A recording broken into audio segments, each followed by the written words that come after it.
today. We don't have subjects. Let me just You make don't have sure we're subjects, silly goose. broadcasting. How many of these have you done? All right. Is it going? Is it going? I can't tell if we're going or not. OBS says we're going, but YouTube... Okay, YouTube says we're going. Okay, how is everyone doing this month? Hot. I actually like the heat. My pain does better in the heat anyway. It's just occasionally when you get the thunder bumpers running through. Like we did this past weekend from Bill. I can't believe the name of my pain was Bill. What sort of tropical storm is that? Yeah. Wait, you named your pain Bill? Well, no, the tropical storm that was sending the bad weather this way was named Bill. It was the second one of the year, so yeah. Yeah.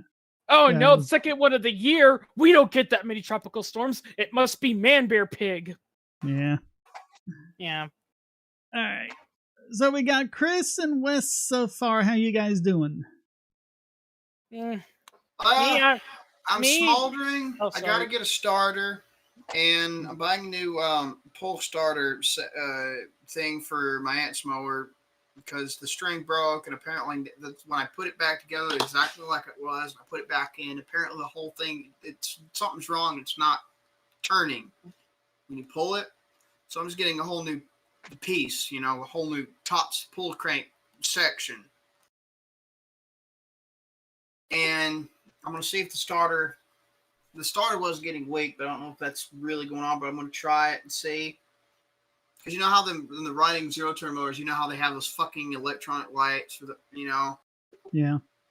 Mine was stalled. Mine was not shutting off and letting the engine spin over. But we bypassed the solenoid, and the starter was weak, but I don't know. We're going to see that first to try it. If it is what's wrong, cool. But if it's not, then I got to do something. I got to make a call or something when I can, and that's I'm probably gonna. Just remember, if it doesn't work, try a hammer. If that breaks it, it needed fixing anyway. Yeah. Right. Yes. And what's sad is like the electronics that they put in them son of a bitches are not even that well made. No, because they're getting these cheap, chips and everything for things that you don't even really need a chip for. Why do you need computer controlled headlights or whatever? Yeah. Oh, Tony Forrest has a question. Should young people get vaccine? I think so, but I don't know. Apparently the FDA isn't convinced. And before that, we actually had some from SKM who doesn't think he's going to make it today, but he was kind of a little preemptive, mostly asking about the Maricopa audit. You guys read about this? No, I haven't. Nope. It's in, I think it's a county in Arizona where they're doing that audit of the 2021 election, and they've already found something like 18% invalid votes or something like that. I'm gonna outright say it. With the irregularities that we found under by independent findings, I'm already saying the election was probably FRAUD. Mm-hmm. And I'm calling it, and I'm not we went over this. I'm not a Trumper, but I'm gonna say it. It was that straight up. And even if it wasn't rigged, it only shows the incompetency of the government, because the only other explanation would mean someone probably hacked it or whatever, and it just goes to show, because I mean, it has been proven that the machines they use, it's been shown in the past in many other elections that a lot of votes, are fraudulent, not because of fake voting, but simply because the machines are so poorly secured. If they get a little trace of malware in them, they go crazy. Yeah, wasn't it shown that like a 13-year-old who knew a thing or two about computers could actually hack one of the voting machines? Oh, yeah, they did that one year at Voting Village at DEF CON. Yeah. And the other thing you wanted to know about was the FBI guy we were talking about. He's like, did he really regret what he did, or is he just trying to save face? I think he might be talking about the guy who wrote one of the books the Waco miniseries was based on. And he was complaining about it at the time. He was like, no, don't do that. Just, none of this needs to happen. And the rest of the FBI people wouldn't listen to him. Yeah.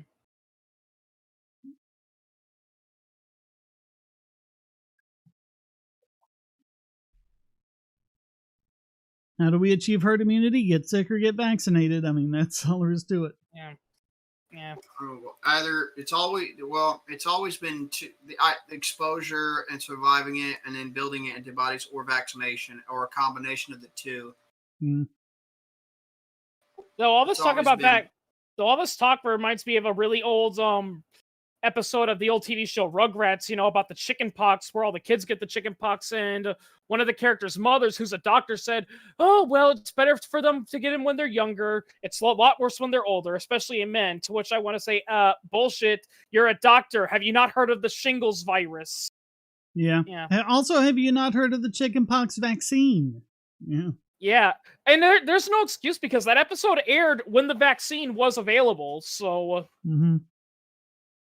Yeah, I mean, I actually like to make my own little joke like that, where it's like, well, ma'am, congratulations, your son had chickenpox, and now he's never going to get them again. Yay! The bad news is he will be forever at risk of developing the shingles virus, and also he got an opportunistic staph infection while he was sick, so we had to amputate his hand.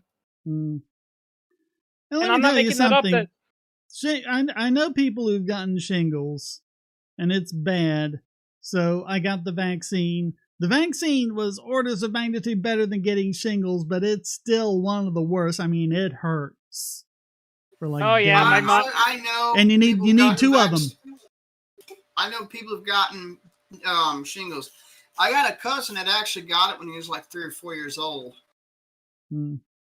I'm not that's actual story. Because there's still that myth that shingles isn't that chickenpox when you're older? No, shingles is when the herpes virus that causes chickenpox and shingles is in your body, and it changes in a way that it can reactivate itself, and it's worse. Well, I think it changes because chickenpox is varicella zoster, and then I think somehow it changes into herpes zoster, and yeah. Same virus, but I'm not sure what happens to make it turn from one to the other. But yeah. Yeah. Well, yeah. Then again, viruses are weird. Even a lot of medical scientists still don't 100% explore them. I mean, if I recall correctly, didn't we used to think that viruses were dead and they were just defective genes? But now there's some evidence that they might be living or like that. That doesn't make any sense.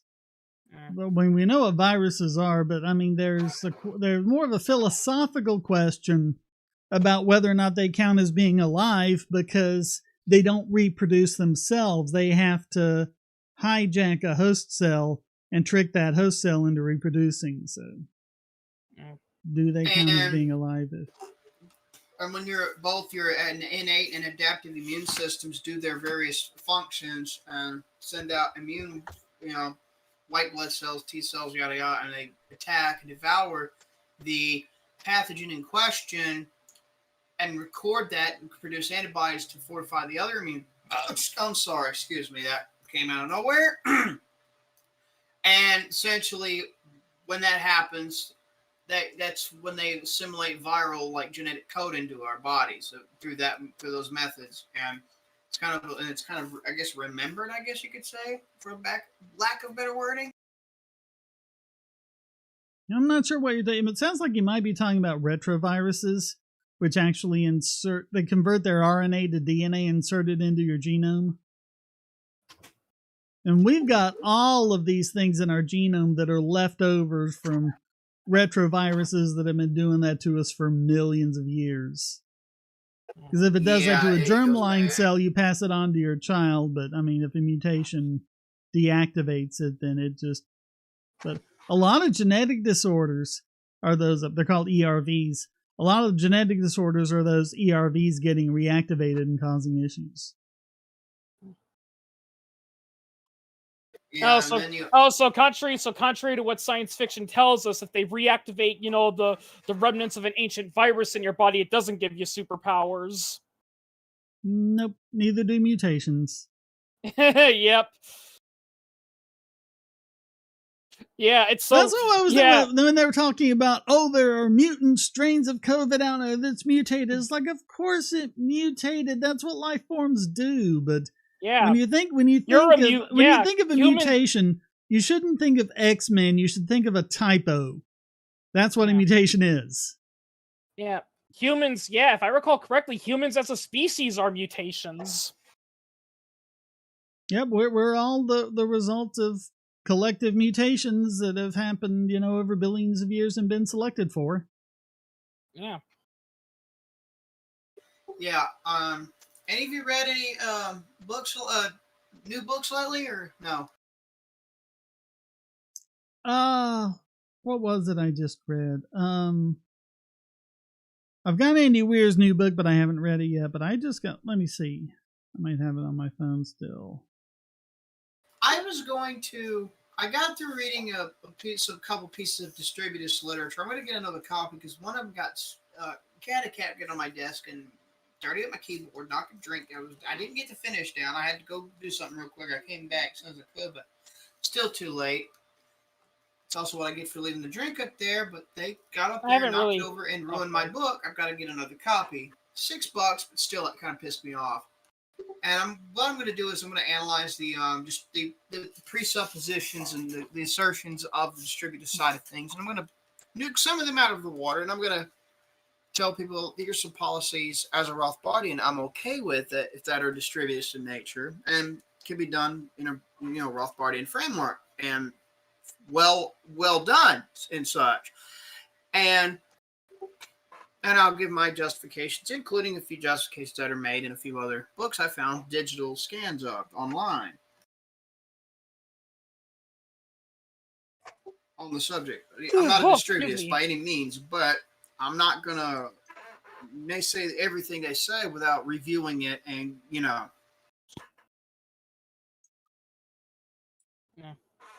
Yeah, I'm not sure what it was. I had to reset my phone, so a lot of my older books aren't. I haven't read anything lately. I've just been waiting for a job I applied for to call back.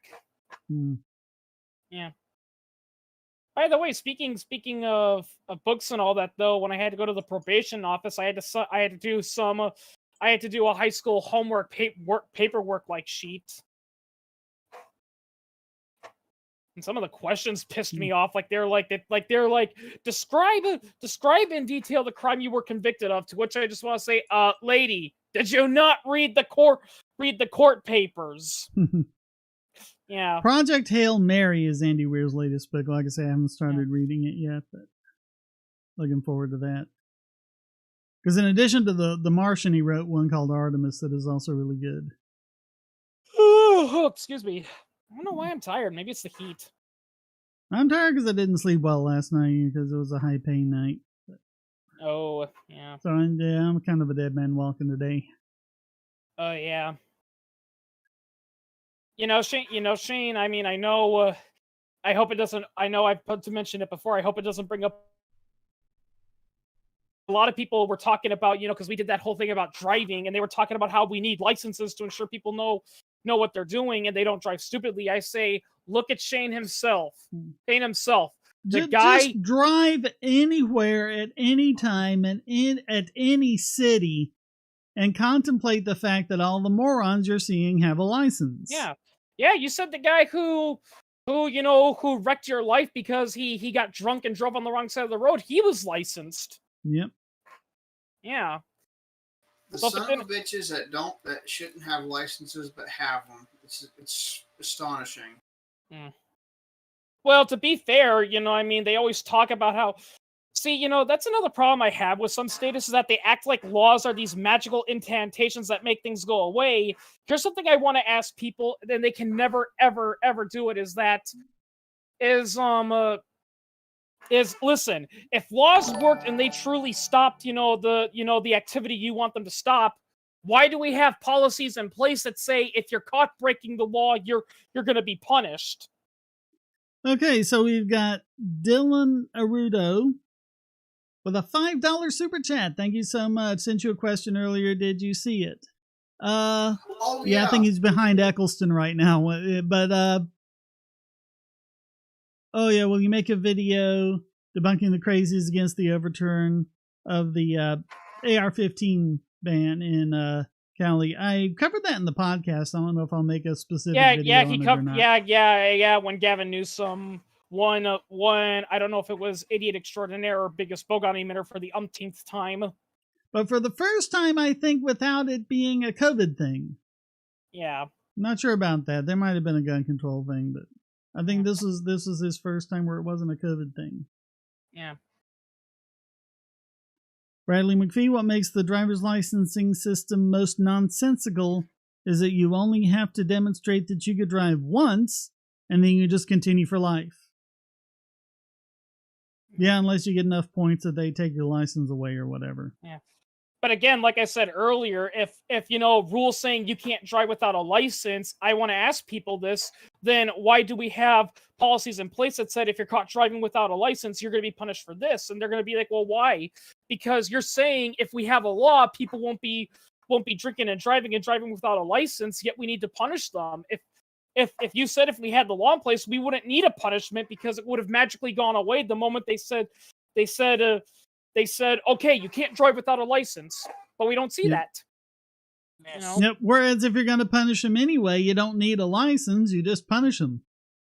Yeah. Hello, Daniel. Hey, what'd I miss?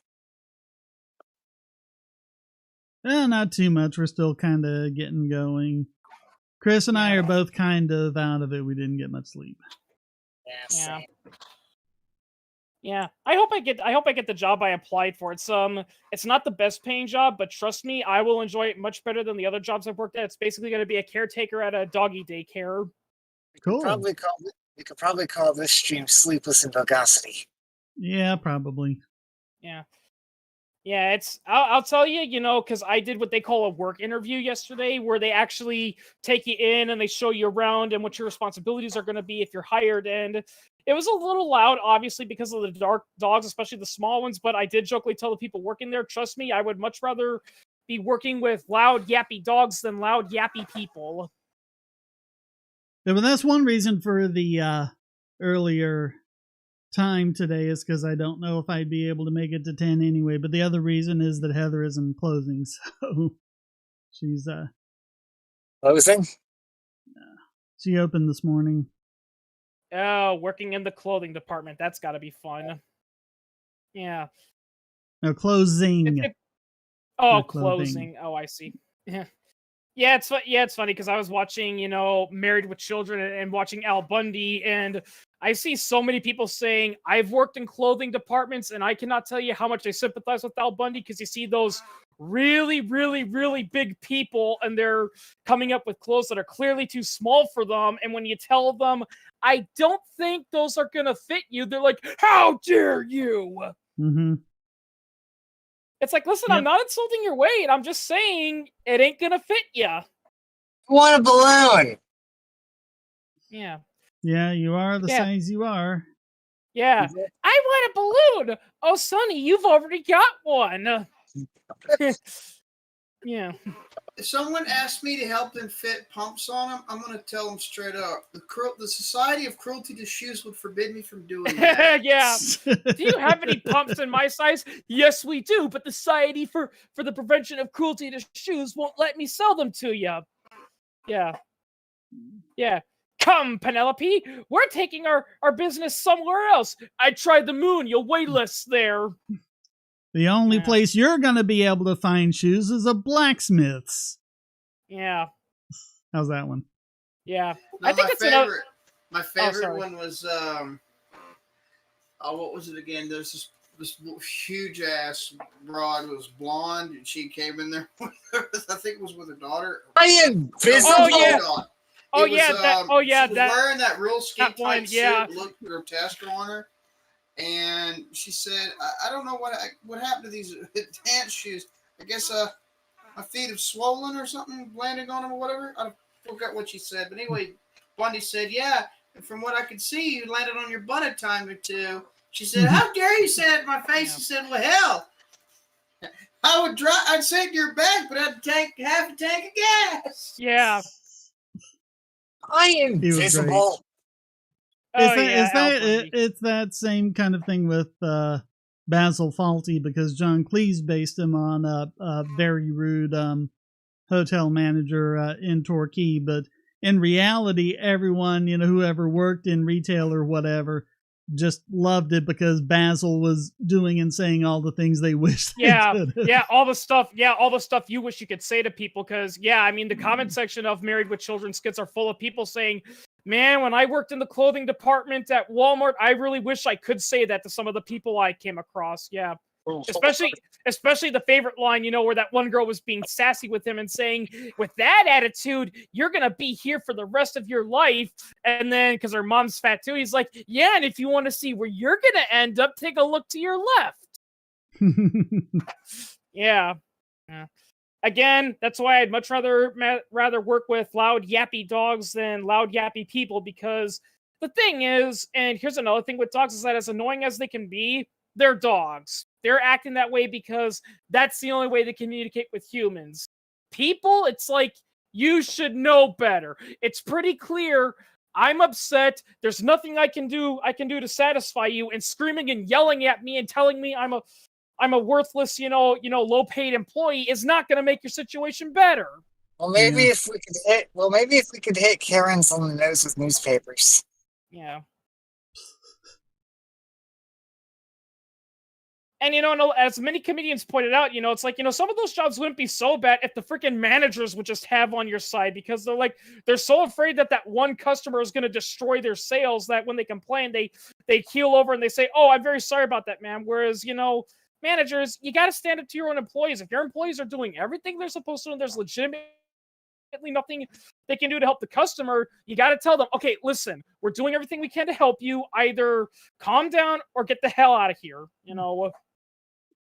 Bradley talks about the drinking age being raised to 21. I forget what the justification was, if it was drinking and driving or what, but it was done in a completely bogus way, because the federal government doesn't have jurisdiction under the Constitution to set a drinking age. But what they did was they said to all the states, set the drinking age to 21 or say goodbye to your highway funds. Yeah, and actually my state, Wisconsin, was the very last state to keel over, basically. They were the last one to say, okay, we'll play by the rules. And many people have actually pointed out that the United States, along with another country, I don't know if it was the Philippines or New Guinea, we're the only country in the world whose drinking age is so high. Yep. Everywhere else, it's either 18, 16, and in some cases you can even drink as young as 12, as long as it's limited and you have parental permission. I think, like in Italy, you can drink if you're 12 if a parent is present. Yeah. So it's not just permission. I think the parent has to be present. I remember Alton Brown when he talked about one of the episodes. I forgot which episode it was, but basically beer was, because their water cleaning was so crap, they had to brew their water treatment was too poor. So that era, and so they had to turn it into beer in order to make it drinkable. And I love how he said, no wonder it was the Dark Ages. Nobody remembered anything. Yeah. And Pierre is also talking about roundabouts. When the U.S. finally adopts roundabouts and nobody below 25 was trained on them. You don't have to be trained on roundabouts. They've been putting them in. They've got a few down in Gaston County and some over in the non-Charlotte parts of Mecklenburg County. And, I mean, everyone always says, oh, Americans don't know how to drive on roundabouts. And John Stossel did a really good thing on him. He talked to the mayor of the city that has something like 90% of the country's roundabouts, because he just said, let's just put in roundabouts everywhere, and it's worked like gangbusters. That's another thing that America does that a lot of countries find weird. Is like America is the only nation that insists on putting traffic lights on every single road, whereas in a lot of countries they only put them on like their really, really busy highways. Yeah. I think they have Everywhere the else, it's like, impression that people will not understand the concepts of driving without traffic lights. yeah. Well, but roundabouts are easy because, like, when they did them on MythBusters, they were trying all those different types of intersections, and they were like trying to. They were basically having everyone drive in loops for 15 minutes to try and see how much, traffic you could get through. And of course, the roundabout won easily. But when they did the roundabouts, they were like, well, Americans aren't accustomed to roundabouts, so we'll just give them 15 minutes of practice. And then after 15 minutes, we'll start the clock for another 15 minutes and see what they do. But it turns out they didn't need to wait the 15 minutes. They did anyway, because you always do what you say you're going to do. You don't change in the middle. That's a basic science thing. My only But complaint with it was like 2 minutes, and they were just going fine with the roundabout. My only complaint with roundabouts is I wish state committees would stop putting really, really thick centerpieces in them. Like, I understand you want to make them pretty and you don't want people driving in there, but still make it so I can see the other side, so I don't have to worry about turning, and then suddenly a guy who's running a drag race around them comes and slams into me. Yeah. But that was what I was thinking about, that I guess it was in Minneapolis, that George Floyd memorial that people had just kind of put up, and they were finally saying, okay, let's just take this down. And I was looking at a picture of them, and it's like, there's plenty of room. Just make it a roundabout and have that be the centerpiece. They've already done the hard work for you. Just paint lines and get on with your life. It would be harder to take things down and put back up the traffic lights and get things back to normal than it would be to make it a roundabout. Yeah.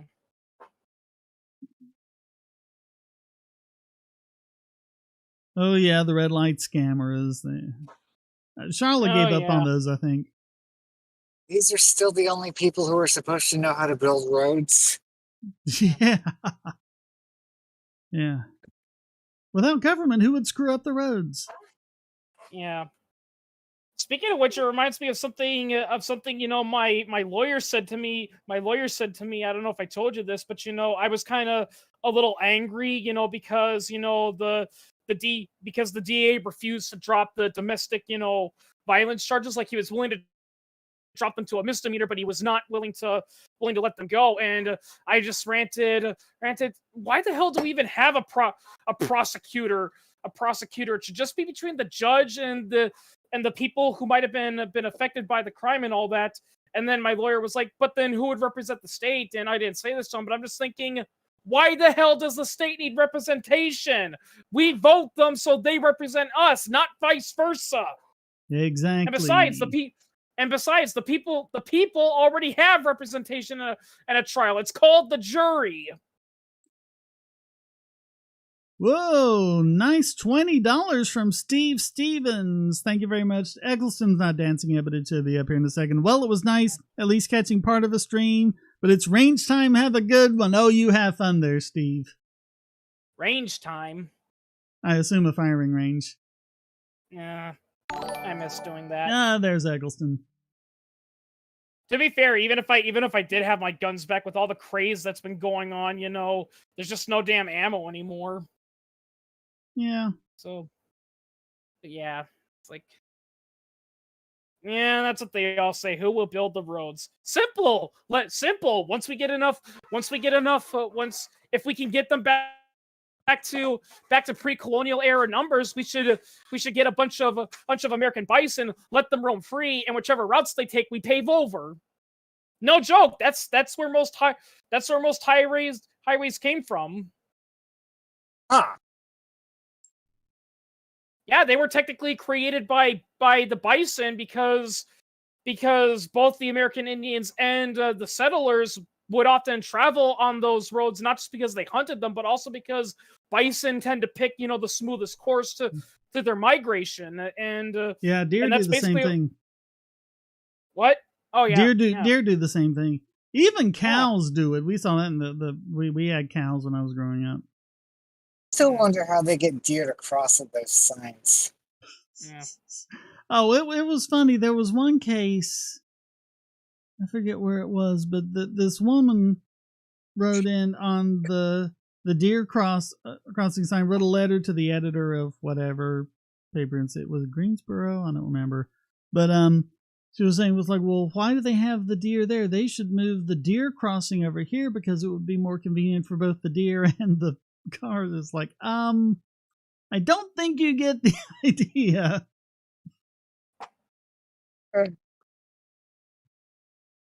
Yeah. You put it because that's where the deer are crossing.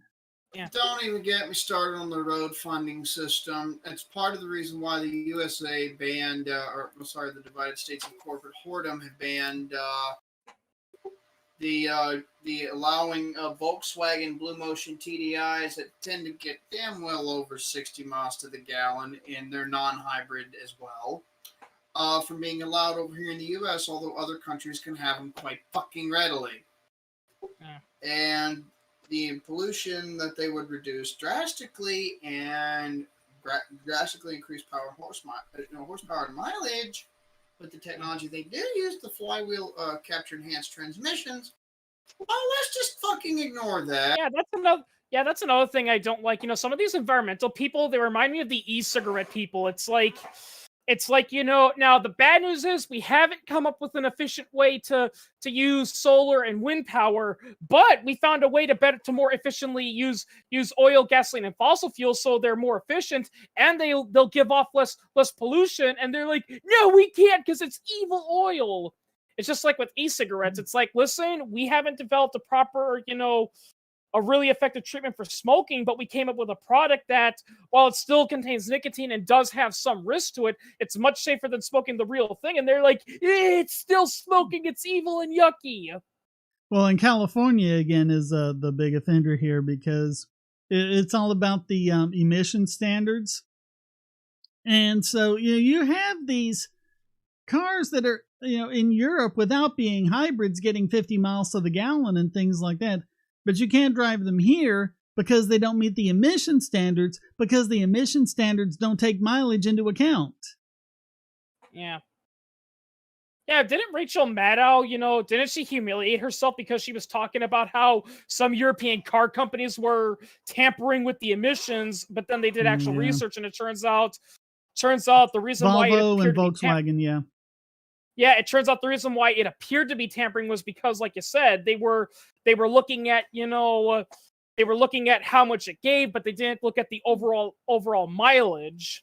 Well, and also when they were testing them, they put them on dynamometers. And of course, you've got the computer controlling everything. So when you put it on a dynamometer and run it at highway speeds, it's not going to run the same way that it would, because the computer's thinking, wow, I am on the smoothest road ever. There are no curves and I'm not getting any air resistance. All right, let's just flip over to the nicer standards. And they're like, well, that code means that, that it's going to be different. Well, then stop testing on dynamometers. Actually go out on the highway to test them. Then again, I don't know much about cars, but I can tell you I know more about cars than most mainstream media. I mean, mainstream media has been running false stories about cars, since forever. Remember the Trabant? Oh, yeah. Oh, I mean, not the Trabant, the Pinto. Oh, yeah. The Pinto. And what was the other one? The Corsair? I think so, yeah. Unsafe at any speed? Yeah. Yeah. And it's so funny because, people, and also people misinterpreted that memo, like they're saying, oh, Ford knew about the Pinto's flaw, but they did it anyway because they said that the cost of settling lawsuits was lower than the cost of fixing the car. But it turns out that that's not what it was saying. It was actually had to do with rollovers. And as you mentioned, it wasn't, them saying, here's our official policy. They were just repeating what the government told them. Yep. Yeah. And that's another thing too. The Ford Pinto, it was investigated multiple times, and you know what they said?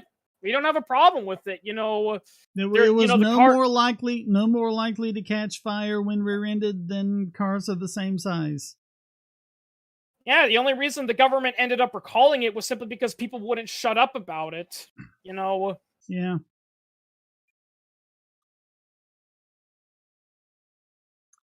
Yeah, but that still made for a hilarious scene in Top Secret. Oh, really? Did you see it? I think it was No, Val I haven't. Kilmer's first movie, but it was made by the same guys who made Airplane. Oh. Anyway, there's this one part where, the Jeep's running up and there's a Pinto that's parked in front of them. And they hit the brakes, go screech, and then the bumpers just kind of go ting, a little tap, and then boom. Big explosion. Oh, yeah. Then again. The Zucker brothers. Yeah. Abram Zucker, yeah. Yeah, Jim a lot Abrams. of, but then again, that's TV show. Remember, cars, remember the joke, remember, according to Hollywood films, every time a car gets into an accident, even a minor one, it explodes into a giant fireball. Every car is a Pinto is what the trope is called. Yeah. Hey Chris, I wanna ask you something. You're familiar with Full Metal Alchemist, right? Fallout of what? Full Metal Alchemist. What? Full Metal Alchemist. Oh yeah, I am. Yeah. Then I'm gonna send you something. I want to tell you. I want you to tell me if I'm a bad person. You're a bad person. Okay. I'm just gonna get that out of the way right now. No, I'm kidding. Oh gee, yeah, Jonathan, you're not the I've never heard that before. You're only like the 10,000th person who said that to me. Wait, what did Yeah, Jonathan like say? the people who say I sound like Don Knotts. Yep. Aware. Someone says I sound like Jordan Peterson. All right. And I get Steve Buscemi, so. Yep. Really? Come on, he's totally Steve Buscemi. Hand over the keys. Yeah. No, you're not nasally enough. Steve Buscemi's like, how am I funny? Like, what are you calling me, huh? Am I like a clown or something? Like that. I still like when he was doing the Boston accent in the Hudsucker Proxy. Martinis are for squares, man. Yeah, when I was looking for work, I felt like the Hudsucker Proxy because I find all these great jobs and it's like they're urgently hiring, but it also says we want experience or education or something. Yeah. It's like, well, gee, if you're urgently hiring, then why are you demanding experience? If only our best Italian accent were still with us. Who? Dave. Oh yeah, I've totally forgotten about him.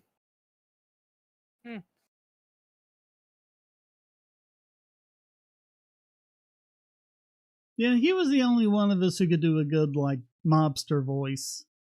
Yeah. Yep. Then he went offline to live in the real world. Okay.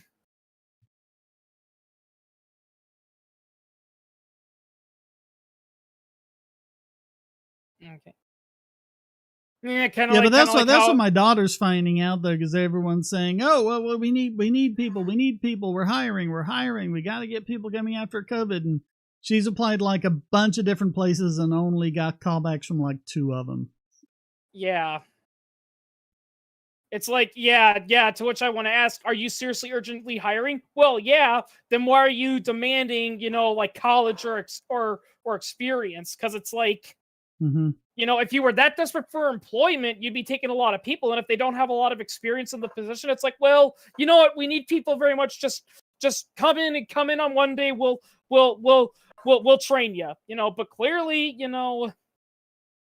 Obviously, not that desperate. Yeah.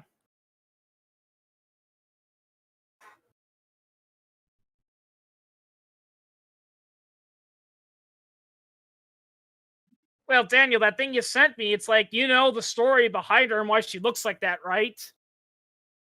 That's the joke. Yeah, I know. Yeah.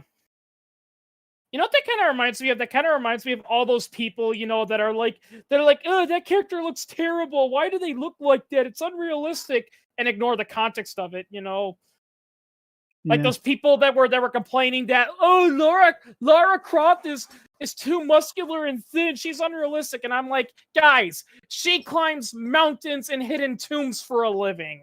Yeah. Yeah. Yeah, she's not gonna look like the purple guy from McDonald's. She's gonna be looking bulk and slim, you know, Grimace. muscular. Grimace. Grimace, yeah, whatever. Yeah. Yeah, I don't know what happened. It's like McDonald's doesn't even show Ronald McDonald anymore. Who knows? Yeah, it's all because we psychologically conditioned ourselves to think clowns are scary. Actually, that goes way back, like centuries. I think someone said that, like, Charles Dickens was scared of clowns. Hey, Fenrir, I got a request for you. Try What? to just for a sec. Try to half-ass do a Kermit the Frog impression. Kermit the Frog? Yeah. I don't think Just- I can do that. All right, fair enough. Somebody said you sound like Jordan B. Peterson, so that's why I asked. Yeah, I mean, I... Fuck, why does my phone app sound like Kermit the Frog? Yeah. Just do a hi-ho, Kermit the Frog here. That probably wasn't that great, but It's all right. Yeah. Well, that's another thing, too. I don't know a whole lot of, Kermit the Frog, quotes to really, Honestly, I know some of the song. I know a lot of the songs he sings, but I don't think people want to hear me sing. Andy, why are there so many songs about Yeah. rainbows? Moving, And what's on moving the right along. other side? Wait a minute. Hold on a second. I know one song about rainbows and what's on the other side, Over the Rainbow and Wizard of Oz. What are all these other songs he's talking about? And do Yeah. you want to get copyright struck? No, that Oh was yeah, that's commentary. right. That's right. Yeah, that's right. Because they're owned by Disney now, and everyone knows Disney will sue you. It will sue you if you even, if you accidentally make a shadow puppet that looks like Mickey Mouse. Well, except that it's actually Paul Williams that owns that song because he wrote it. Yeah. It's pretty funny. It's pretty funny because Disney loves... the songwriter always retains the songwriting portions of the right. Disney would only have gotten the rights to the recording. Yeah. Yeah, so you can sing a cover of it, but they can't sue you for singing a cover. Yeah, but someone corner Paul Williams if you ever happen to run into it and say, wait a minute, what are all these songs about rainbows you're talking about? Rainbows and what's on the other side. Paul Williams, he's a pretty good songwriter. His brother, Mentor He is Williams, good, yeah. wrote the one that Dobie Gray did. Yeah, the only Muppet song I can really sing at the top of my head is "Moving Right Along." Mm-hmm. Yeah. Yeah, well, Moving right along. Foot loose and fancy free. So Fozzie's voice, and the voices like that. You ever heard Frank Oz's actual voice? It's No. exactly like that. Yeah. Because he had cameos Wow. in, he had a cameo in Trading Places, and he had a cameo in the Blues Brothers. Yeah, he sounds like that. Yeah. He sounds like Fozzie, or he sounds like Bird, or Yeah. Yeah, I do remember that scene. Yeah, it's like, okay, Fozzie, the instructions say turn left at the fork in the road. Got it. Turn left. And there's a literal fork in the road. I don't believe it. Yeah.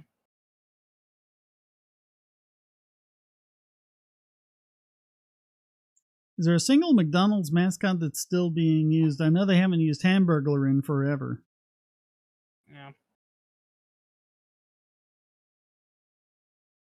Actually, I've The heard another FBI reason why confiscated people's silver and savings. I hadn't heard that. Yeah. I mean, it's happened before. Yeah. I mean, that was a big thing in the FDR's New Deal, so that's Mhm. You know what? Actually, I just thought of why they might not be using McDonald's anymore. on one hand, you had someone do fuck ass policies out of attempting to be a decent human being, and still do fuck up policies on behalf of that, and their emotion, they're trying to do good to others. In the case of Hoover, and then what comes after him is a fucking tyrant. Yeah, actually, yeah, I think I realized why they may not be using Ronald McDonald anymore. Why is that? I've heard the. Oh. Continue, Daniel. He's a white redhead, so they're planning to recast him. Oh yeah, Yeah. they I've have actually to heard recast him with a black actor. Yeah. Yeah. I've Hey, actually did heard you that. guys- Sorry, I've actually go heard. ahead. I've actually heard. One of the real reasons why they've gotten rid of him is because this was during the time when people were being anti McDonald's and they were like, Ronald McDonald promotes unhealthy eating. Oh yeah, it's like I remember this thing was Pennywise, and it's like you're a disgrace. You're not even scary. And then it's Ronald McDonald saying, "I killed more people." Yeah. Oh, to which I want to say, how did he kill more people? Yeah. It's like, well, because they ate food and they ate McDonald's and they had heart attacks. Yeah, and who chose to eat 25 Whoppers every single day for 40 years of their life that led to the heart attack? Yeah. Yeah. That's the funny irony. They don't, humans, and I'm guilty of this. We're all guilty of this. We don't like taking responsibility for our actions. And that's partially why we have government out of control, is because there's legitimate problems in this world. But when we ask people, well, what are you going to do about it? And they're like, I don't know. It reminds me of this episode of a TV show called Duckman, where this lady, where Duckman's sister-in-law is trying to rally the town to do something good for the neighborhood, and she lists all these, plans of what she wants done in the neighborhood. And this wasn't in the episode, but if I were a writer for the show, you know what I would have had the mayor respond after she gives, saying about how we need to do this, we need to that, this and that. That what I would have had the mayor say is, then what the hell do you need me for? You've got a plan, go do it. I like that show. That was Jason Alexander, wasn't it? Yeah, That Jason thing. Alexander. What And the who hell was are the- you who was- staring at? Who was the sidekick? Cornfeld Pig. And Cornfeld, yeah, I yeah. love. Yeah. Yeah, I can. Yeah, I don't know how that guy did it, because that was a very unique voice. Hey guys, do you ever collect coupons? Just curious. Not really. I tend to for eggs and different things. They're pretty useful, actually. Yeah. Just make sure you check the expiration date on them. Oh, I do that on a daily. I do Hey, that yeah. every time I go there. Every time I grab eggs, I do that all the time. Oh, yeah, and Here's also another- make here's sure another- you're here's combining them in a way that you can combine them and all that. Yeah. Here's another thing that I really think that people, that I'm still surprised people haven't learned yet. Coupons for pizza, they work much better if you order them for carryout. Yeah, Andy, I'm not sure what you mean. The West is more self-critical than the rest of the world. I'm not sure what you're asking there. I'm not sure. Maybe, I don't know. I think maybe I would say that applies more to certain demographics in the West than say the West is, and that's I wish that those demographics were bigger, but I did see one funny joke about one person that said that, it was like a little joke. Now, granted, this guy was a libertarian too, but he made this joke saying that, we tend to wonder, why are Americans so self-hate? Why are Americans and Europeans so self-hating of themselves? Sure, we've had some legitimate stuff. We've done some legitimate bad stuff, but that's all in the past. Why are we so self-hating? Some people blame it on cultural Marxists, but I know the real origin. It's the Calvinist movement. Yeah. Well, Yeah, that's who the cultural Marxists are. They're basically the modern day Calvinists. They're just like those priests that are like, remember, if you have any feelings, even though that's just a sign you're a human being, it's actually because that's the devil trying to read your mind, trying to manipulate your mind, and you got to whip yourself every time you think happy thoughts. Yeah. Yeah, and they do exactly the same thing. They do exactly the same thing with every trend today that the Calvinists did with tulips. Yeah. The so-called tulip mania. Yep. Didn't happen, Yeah, I mean- people. Yeah. There was even a though- brief time where tulips were kind of popular, but then the Calvinists blew it all out of proportion, and yet today, people, even in professional economics, are talking about oh yeah, tulip mania. It was this bubble. It was all this stuff because they're just buying the Calvinist propaganda. Yeah. May I answer this one? This question by Andy. Okay. It depends, Randy. That really, really depends. Some groups are more self-critical, like the libertarians and the paleocons and the paleo-libertarians, and the left libs tend to have a meeting point in the West that are very critical of pretty much all of foreign policy and foreign intervention policy in general, for instance. And the more libertarian, paleo-lib, and left-lib areas don't sort of critical about the slavery. But the left-lib thing's a rabbit hole I don't want to go down. But depending on the demographic, you could say yes. And other demographics, I could easily say no. For example, the mainstream conservatives or neocons, for instance, I can easily say no for them. And then the social democratic or neolibs, as they call it, that is, that's, if you probe neoliberalist, that all it means is a slander to anyone that's classically liberal, libertarian, or some type of fringe ass some social democrat regressivist. Actually, Shane, you know what else is something that a lot of these SJWs have in common with the Calvinists? You mentioned yourself, Calvinists were actually, I don't know if they considered themselves this, but they were actually socialist in many ways, because you said they didn't believe in private property. They believed everything belonged to God, so you couldn't own anything. Yep. Yeah. Which is fucking comedic. Yeah. God. Well, these are the same people who said oh, this is sinful, that is sinful, and if you do this, that's sinful, and then that's sinful, and this and that. Yeah. Who are also hard determinists. Yeah. Which is means even that everything's hilarious. preordained, which means you don't have the capacity to make the choice anyway.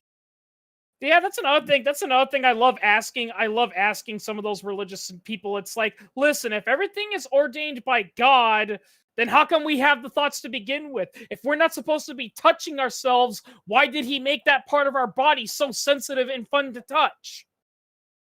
Well, and it's oh, well, Adam and Eve committed the first sin, and, that's what, condemned all of humanity, and that's why there's all this bad stuff in the world. It's well, wait a minute. If God is all-powerful, then he could have made the universe however he wants, and if he's all-knowing, then he can see in detail forever how the universe is going to unfold. So if all that is the case, then that means that God specifically created the universe in a way that Adam and Eve would sin and cause the fall of man. So who is really responsible for sin and the fall of man? As the old saying goes, Geither is either cruel or he's incompetent. Okay, I'm calling entrapment. Entrapment? Yes. Yeah. On what? On God creating man to sin. Oh, yeah. Well, I mean, he put the tree right there in the middle of the garden. It was so all-fired important to him that, they not eat it. He should have just, put it on some island in the Pacific or something. Yeah. Oh, I did also see one funny joke about Adam and Eve and all that, where God tells them, he tells them, you've eaten the apple and sinned. How did we sin? Because now you've lost your ignorance. Now you're open to intelligence. Now you're open to a state of being and all that. And Adam goes, wait a minute, God, you're just ripping off the story of Prometheus and fire. And God goes, get the hell out of here. Yeah, really, when you think about it, the story of Adam and Eve, story-wise, it's very, very similar to the story of Prometheus and fire. Yep. Well, Adam even got a flaming sword out of the deal. Yeah.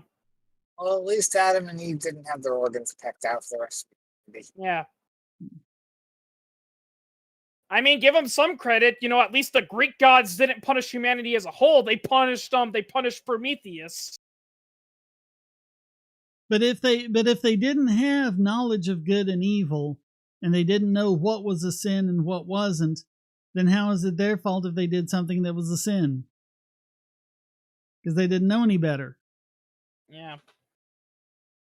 Ignorance of the Lord is no justification for sin. Yeah.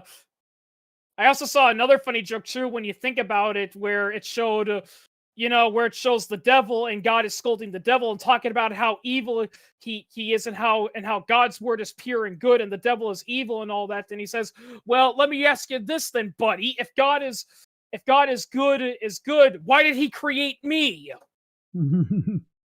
Yeah, Spice, I'd say get away from him. Just get away from toxic people. Yeah. And the Bible thumpers are the worst. Yeah, I forgot. What the movie was called, but there was that one great scene where I think it was Al Pacino. He plays the devil, and he goes on a rant to a lawyer saying, "Listen, people think I'm evil and I'm trying to destroy man. I am not. I am the last humanist. Think of God.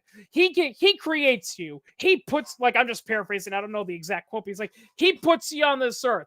He gives you inconsistent rules and punishes you when you can't decipher them properly. And then he laughs about it."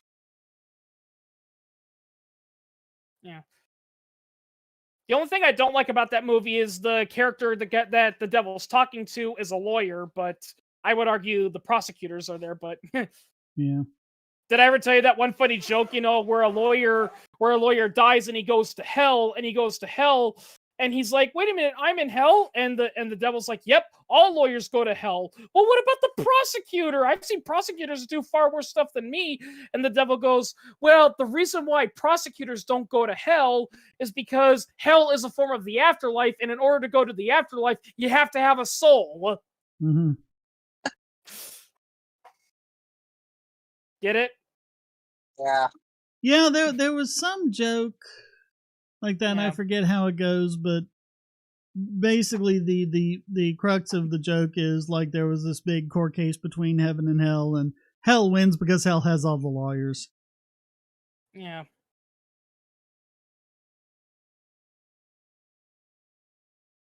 Yeah. Actually wasn't there an actual book about a guy who hired a lawyer to get out of a deal he made with the devil? Devil and Daniel Webster. Yeah, I've heard of that. Yeah, I haven't seen it, but I've heard of it. Yeah. It's another thing about about a deal with the devil story that still doesn't make sense because there's one major plot hole in it. The devil went down to Georgia. I have one very important question. Who was the judge in the fiddle contest? So wouldn't a fiddle made of gold weigh a ton and sound horrible? It's mostly for show. Yeah. Sorry, I had to. Yeah. Yeah, they point that out. It's like, "Oh yeah, what happens if we lose?" "Well, if you lose, then I'm going to give you the second place trophy, which is a smaller, less expensive silver violin, and also I'm going to have to kill one of you and take your soul."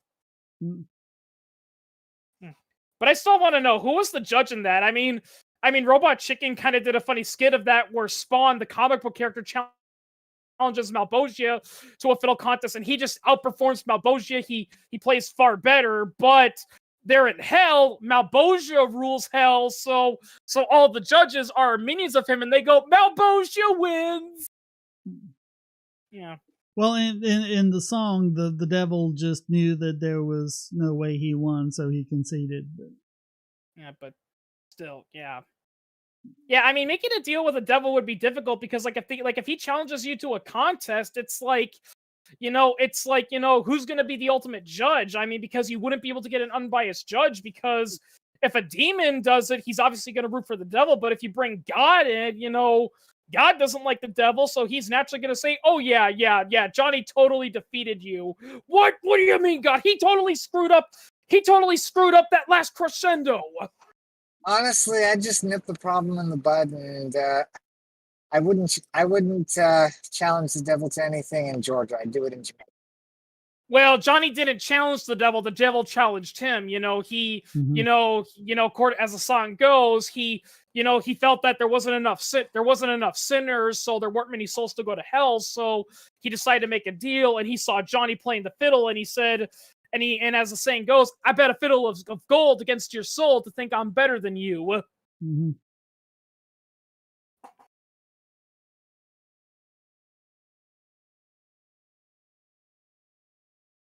Mary created a whole religion because she didn't want to admit she cheated with a local goat herder. Yep. Oh, no, it was an angel that did it. I'm a virgin, totally. well, from what I've heard, and a lot of people have said this, one, virgin didn't actually mean she didn't have sex. It just meant young woman. And two, Jesus's biological dad is indeed Joseph of Nazareth. What they meant by he was going to be God's son was basically, apparently God said, yeah, out of all the people who are going to be born, I picked your future son to be my ambassador. Well, because they were saying in I think it was in Matthew that, Mary, when the angel tells Mary that she's pregnant, and she says, how can that be since I've known not a man, meaning that she's never had sex before. But that was because Matthew was trying to fulfill the prophecy in Isaiah, where he thought that it said that a virgin will give birth, where it really just said a young woman is pregnant. It wasn't even a prediction about the future. It was just a statement of what was going on at the time, Yeah. But Matthew kept trying to, pull in all of these quote unquote prophecies from Isaiah and everywhere and try and say how they were fulfilled, and he misunderstood half of them. Yeah. Well, yeah, you said that. So it's one massive Faulty Towers plot. Yeah. Well, it's like the whole reason he does the whole Nazareth thing, because I think it's Luke who just has them.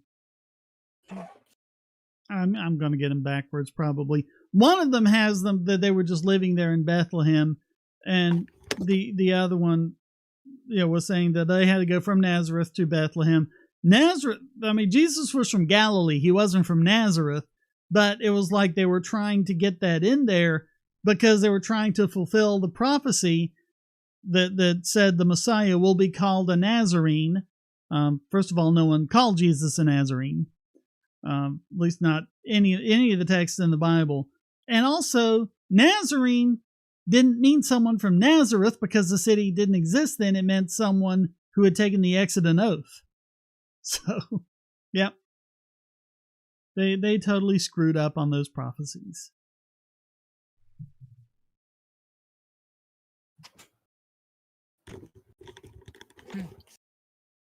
Get someone from purgatory to judge. Sorry, Rainbow, but purgatory, at least in some sense, is actually hell. It's basically minimal security hell. It was Lambo. Well, it's exactly what the Catholic idea is. Exactly what Shakespeare said. Hamlet's father is telling him what's going on. He can't, because he was murdered without being given his last rites, so he can't get a pass straight up to heaven. He died with his last sins, everything since his last confession, on his soul, and so he was not a bad man, so he didn't go down to hell, but he couldn't go straight up to heaven. He had to walk the earth and put up with the fires to purge away his last sins. So that's why it's purgatory. You're purging yourself of your last sins. Yeah. So it's not hell, it's just kind of like heaven's waiting room or something. Yeah.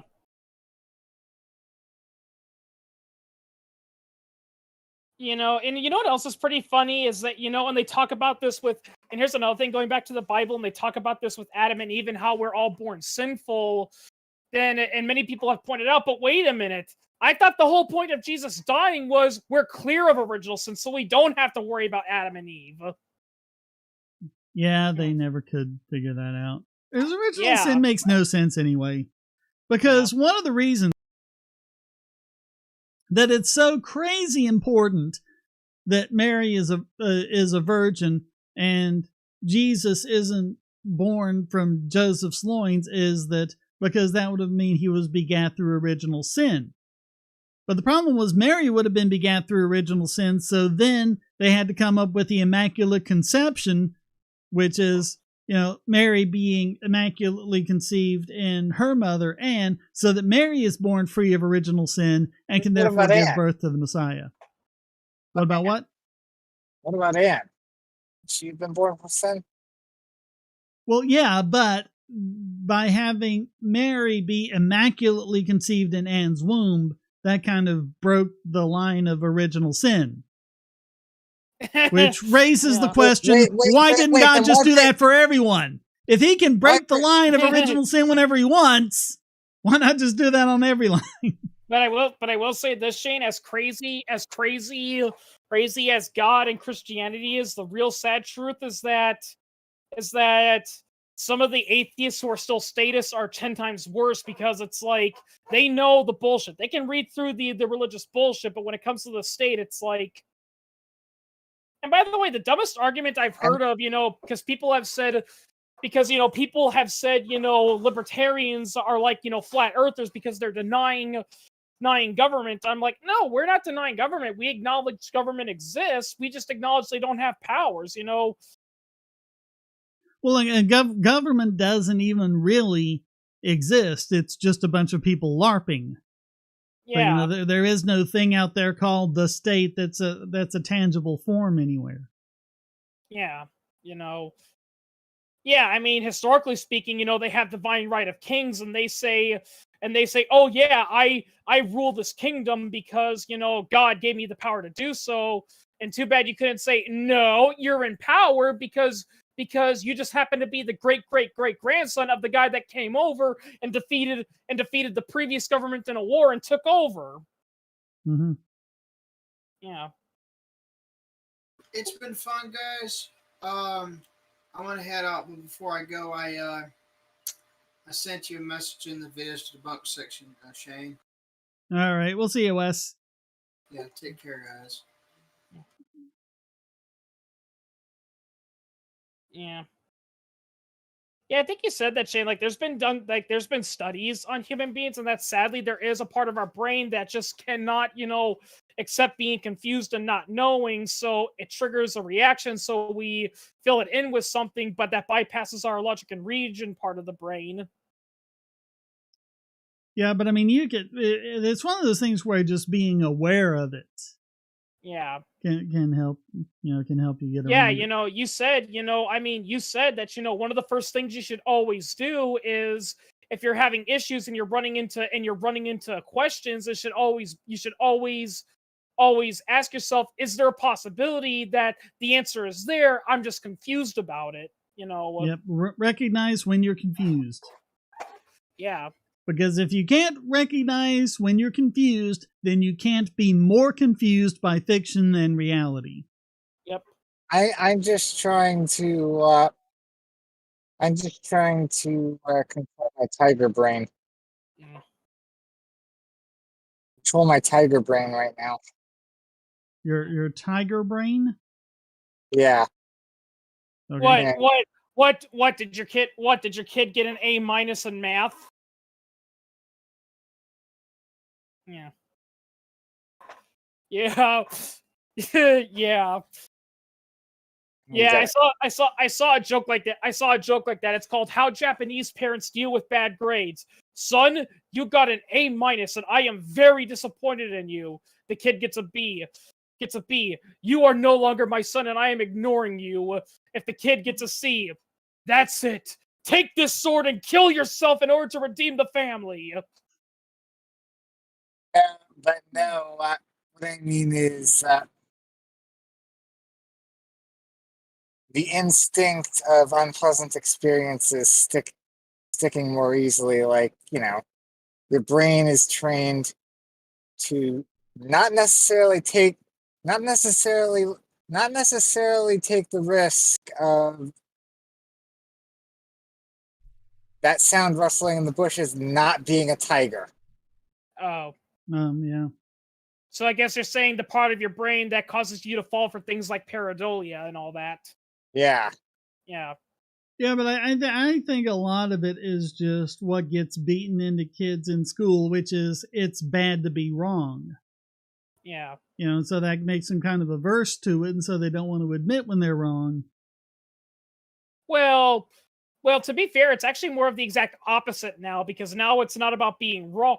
It's not about, you see, because, I think the way you're supposed to teach it is that if you're wrong, you say you're wrong, here's why, and here's how you can get the correct answer. Whereas it's either you got the wrong answer, you're a disgrace, or you're not wrong, you just came up with a new way of thinking, which is still wrong, but Like, I mean, to be fair, I've actually heard, like one common mistake a lot of parents do is that if a kid comes up to you and says, "Hey, Daddy, did you know that elephants are pink and they're really tiny?" It's very tempting to say, "Well, you're wrong. They're not like that." What you should actually be going is, "Really? Why do you think that?" Mhm. And when they explain why, then you teach them how to actually get it. Like, you go to the computer, look up an elephant, and say, "Why, look, that elephant is big and gray." Because it stimulates, their ability to actually see the right answer. Yep. Yeah. The elephants on parade. And And you've really done a good job when he says, "No, that just means elephants are gray on one side." Yeah. Yeah, it's another thing that a lot of parents, also apparently don't do, and it only makes sense. And this kind of goes into the whole wrong thing. It's like if you punish your kids because you think they did something that they weren't supposed to, but then it's later revealed, oh, they were innocent all wrong, and you don't apologize to them. You just go, "Well, at the time, circumstances made me think." It's like, don't do that. Yeah. Yeah. Yeah, Rainbow, I think that's a lot of it, both with the church and with the state, which were the same thing for thousands of years. Yeah. It was like, it's horrible to be wrong, and if you're wrong, you're a terrible person. So just listen to us and do whatever we say because we're always right. And then if you do, you just follow us and you'll never be wrong. Yeah. That's what it's all about. I mean, I can't tell you how many times my own teachers in high school were wrong. Oh God, so Like, many like times. I guess more often than not. A pink elephant would be kind of funny to see. Well, I've heard that if you smoke a lot of pot and then drink a whole lot of beer, you'll see a pink elephant. No, they're turquoise. Yeah. Pot's not hallucinogenic anyway. Yeah. It's one of those myths about, Yeah. Well, actually, then again, contrary to popular belief, when you're drunk, you don't hallucinate either. You just, your motor skills are just, your sensory is all messed up. Yeah, and your sense of perspective and everything else, yeah. Yeah. I've actually known some people who get to the point of hallucination. Yeah. Well, and another thing too with hallucinations is that you're often convinced you're real, whereas if you're drunk and you see things, you don't really think you're there. That's why you hear of drunk people, like if they think they see something weird, they rub their eyes and go, "Huh? Oh man, I had too much."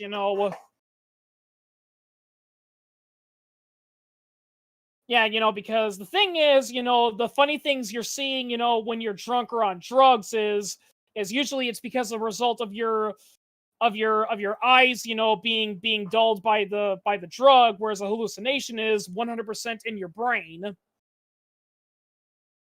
Elephants are salmon? Yeah, that's what color they are. I thought salmon were green and then they turn red when they're pregnant. No, I was just picturing a salmon swimming around with a trunk out of the water like a snorkel. Listen, I only see 7 colors. You only see 7 colors. Yeah, red, scarlet, crimson, salmon, brick, ruby, and rose. Okay. Yeah. Bad joke. Yeah. Yeah. I don't He's know full why of those. I'm not a big fan of the color red for some reason. I do not know why, but when I see the color red, I get this sin that, oh my god, the world's gonna end for some reason. I've actually heard they've done scientific experiments with colors, and they have found that red often does make people feel uncomfortable, and they think that it means something bad's happening. Oh yeah, there's all sorts of studies been done on that, and like what's the best color to paint the walls of hospitals and things like that. Yeah. Yeah, they found that blue tends to be calming. Yellow makes people cheerful, but it can also make them anxious in certain shades. Dark reds tend to invoke, intense passions, usually fear or lust. While lighter shades tend to invoke, more like carefreeness. I heard Robin's egg blue has a calming effect, Yeah. and orange can evoke hostility. Yeah. Also, I've come to the conclusion that since nothing rhymes with orange and nothing rhymes with purple, orange and purple rhyme. Actually, if I recall correctly, there actually is a word. People have made rhymes for orange and purple. Yeah, there actually, if I recall correctly, there is an actual word that does indeed rhyme with orange. It's a very specific scientific name for a type of plant, and I can't pronounce it, but you can look it up. I'm not saying it's a homework fallacy. It's just that I can't remember and I can't pronounce it. Yeah, and there's another word from Islam that's something like orange or something like that. Yeah. It's like orange with a syllable in front of it, and has something to do with their religion. And because of all of the Muslims who speak English, it's entered the English language. Well, yeah, that's another thing too that I read about. It was like, is it true that there's no word that rhymes with orange? And the guy said, well, it depends if you're only including English, because in other languages there's tons of words that rhyme with orange. In other languages, it's just. It all depends on what language you're talking about.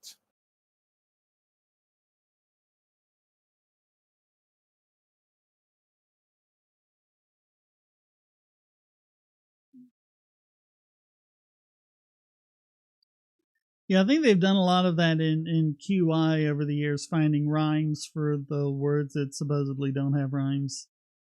Yeah.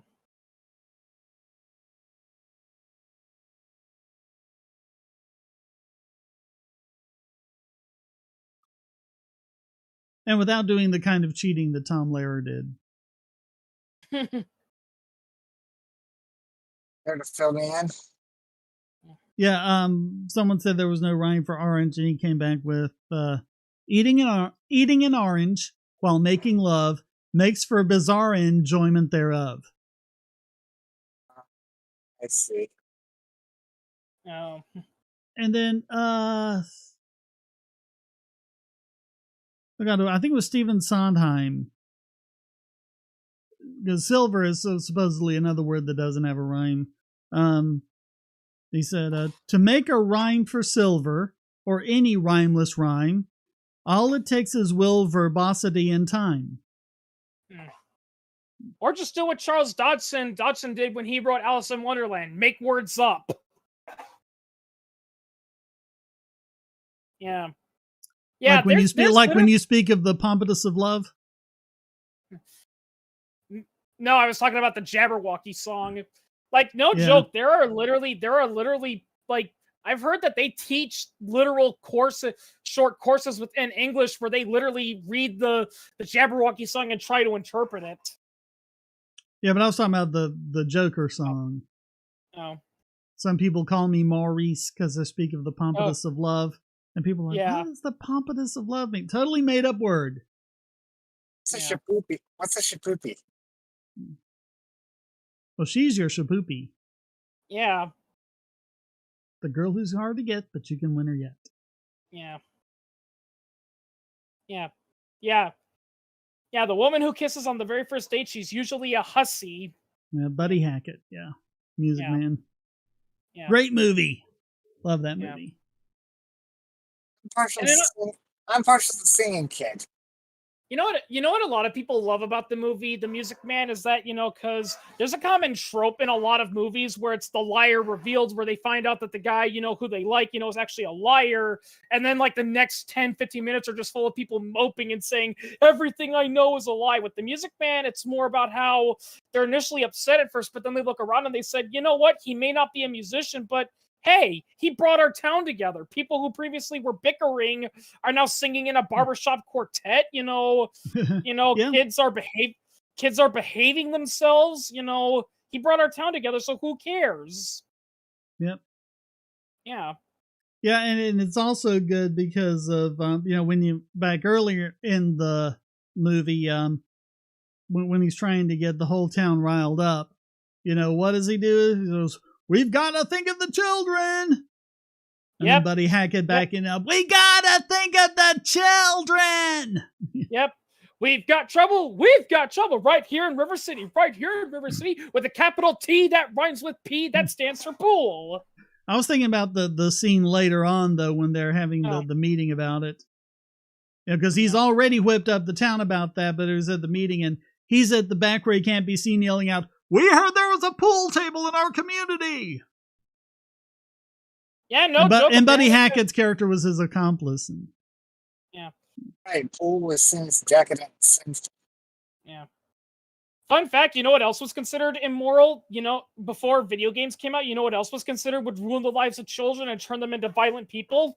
Teddy bears?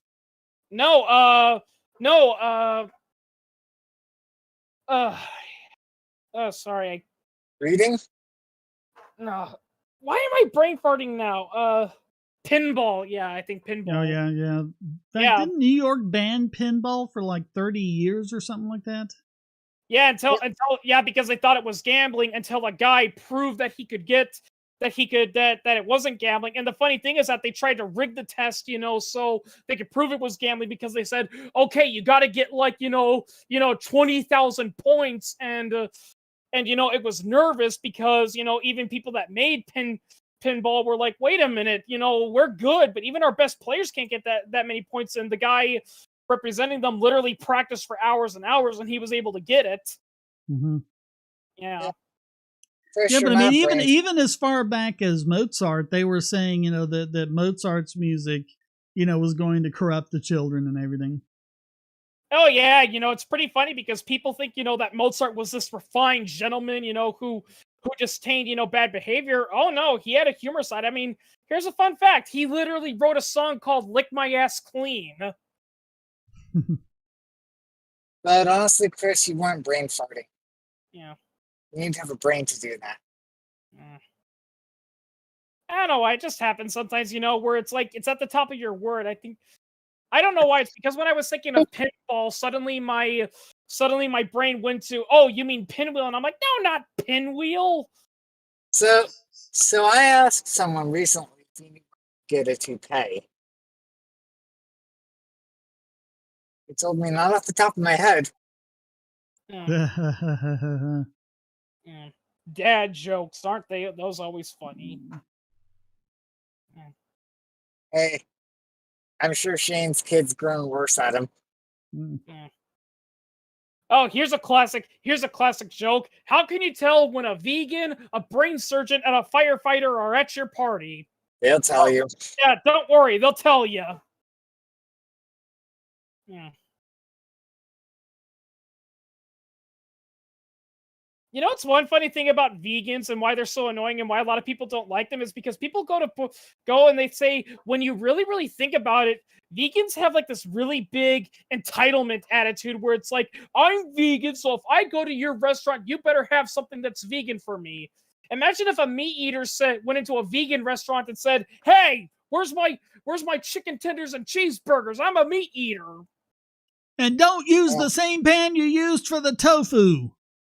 Yeah. Because that's something else the vegans say. The pan can never at any point in its existence have been used to cook meat.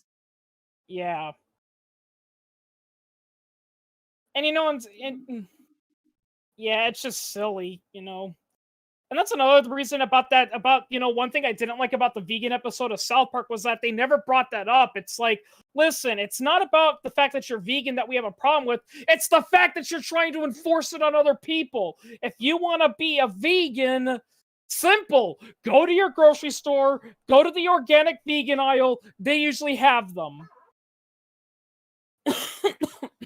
Or just go buy veggies and no meat. I mean, it's not all that difficult. Yeah, make your own meal, Oh, Yeah. this is probably going to be a groaner, but Andy, what kind of food do they serve at abortion clinics?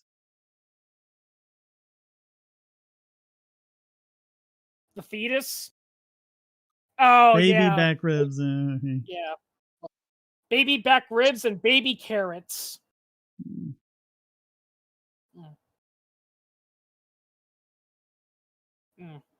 And then you have the Karen food critics saying, "Hey, I ordered my baby back ribs but I ordered my baby back ribs midterm, not short term." When was the last time anyone heard anything from Food Babe?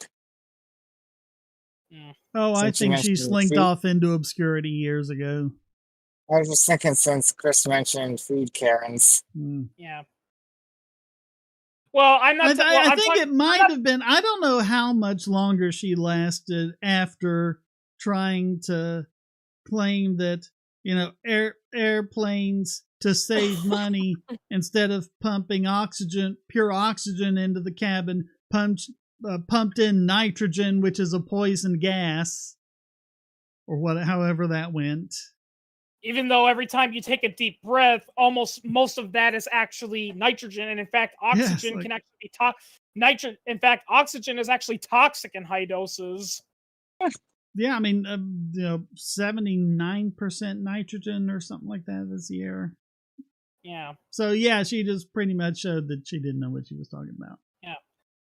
Yeah, that's another thing too. I've even heard, a lot of things that we think are actually poisonous are actually good for you. I mean, carbon dioxide is good for you. It's just that it's in a smaller dose than what you need oxygen for. The dose makes the poison. Yeah.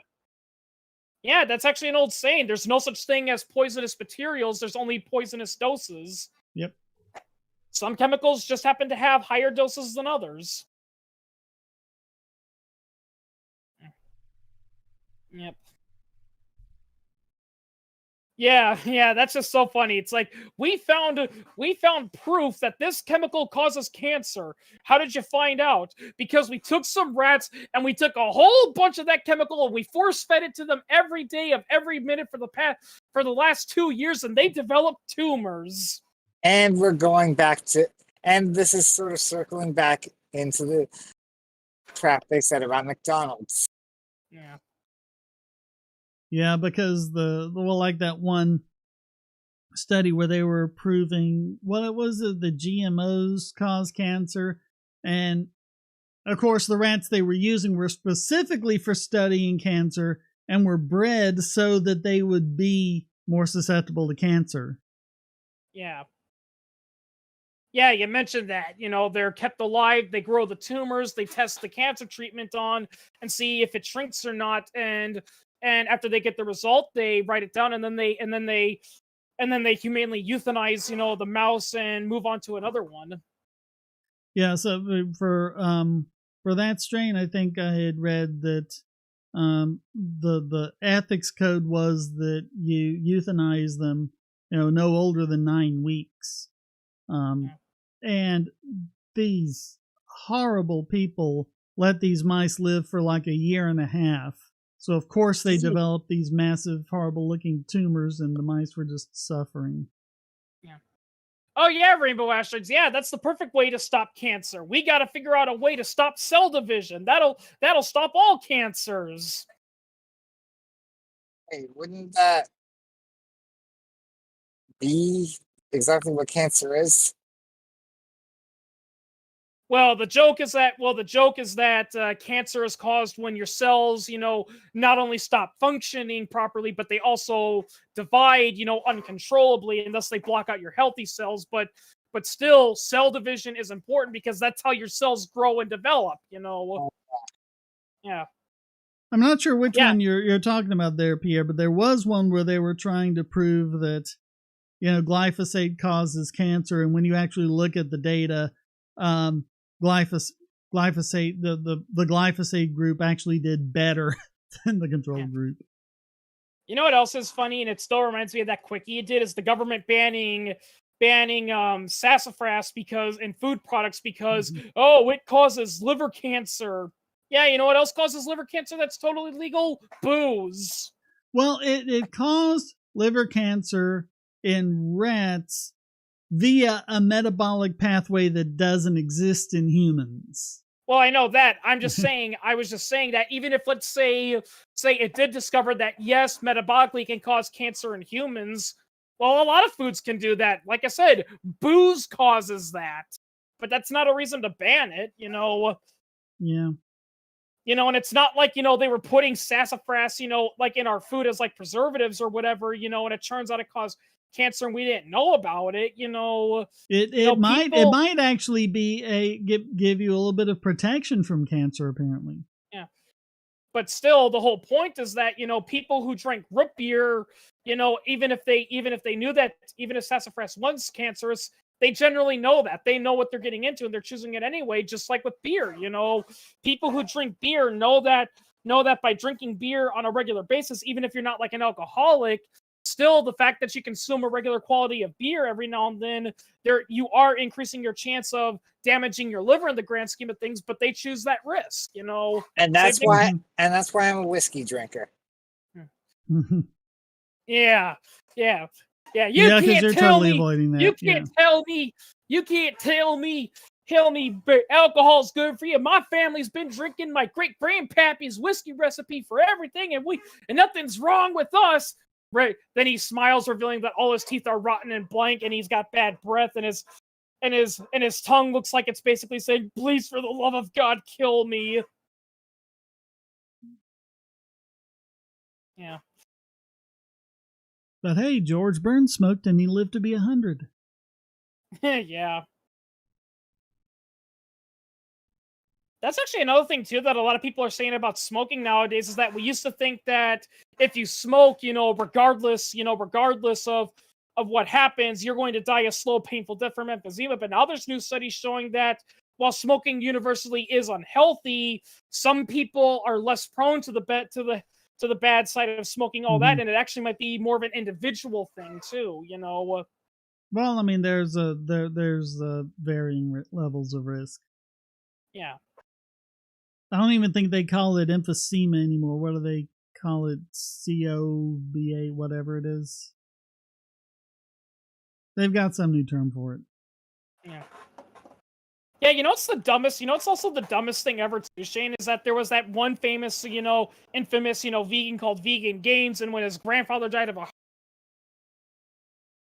meat eating for it, and then you look it up, turns out his grandfather was in his 80s. It's like, oh yeah, it was totally the fact that he enjoyed the steak every now and then, not the fact that, he was, 84, and, once you're that age, nah.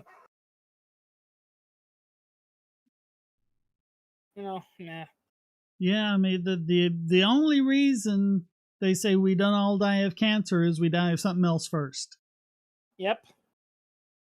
Yeah, that's what you said that one time when people said, it's like, what happened? We start using preservatives on all our foods, and now we're getting cancer, we're getting strokes, we're getting Alzheimer's when we never saw this before. And you pointed out, getting older. Yeah, and you pointed out, Shane, that's because when your grandparents are growing up before we had all these preservatives in our food, the average person usually only lived to be about 60 years old.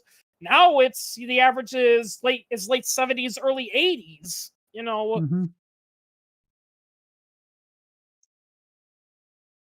Yeah, I was actually talking with, this was years ago, I was talking with one of those morons defending the NHS, and he was like, yeah, I was over here in England, we have a lot fewer cases of Alzheimer's. It's like, okay, do you want to sit down and think about what you just said? Because either the NHS has some miracle cure for Alzheimer's that they're not sharing with the rest of the world, or people are dying before they get there. Well, I mean, didn't you say they literally caught deliberately neglecting, Negligent. they were being deliberately negligent to their elderly patients because they wanted them to die so they could free up the hospital bed. Yeah. The Liverpool Care Pathway. Yeah. Such a nice term for starving old people to death. Yeah. Oh, yeah.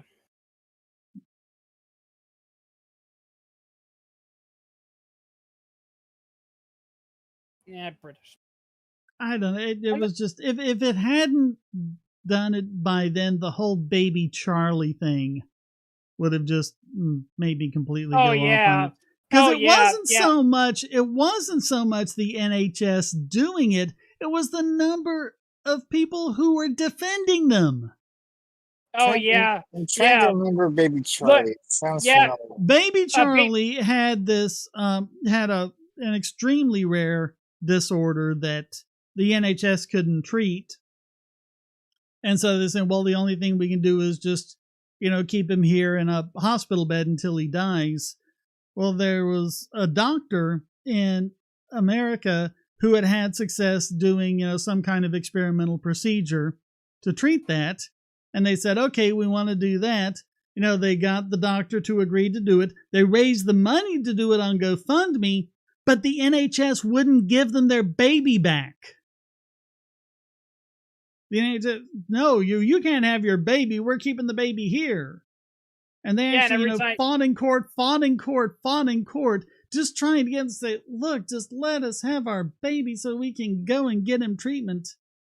And they wouldn't do it, and they just kept doing that until, it got to the point where he was untreatable. Yeah, and their justifiance was, well, even if we treated him, he was still going to die eventually, so let's just let him die with dignity. Yeah. Yeah. Yes.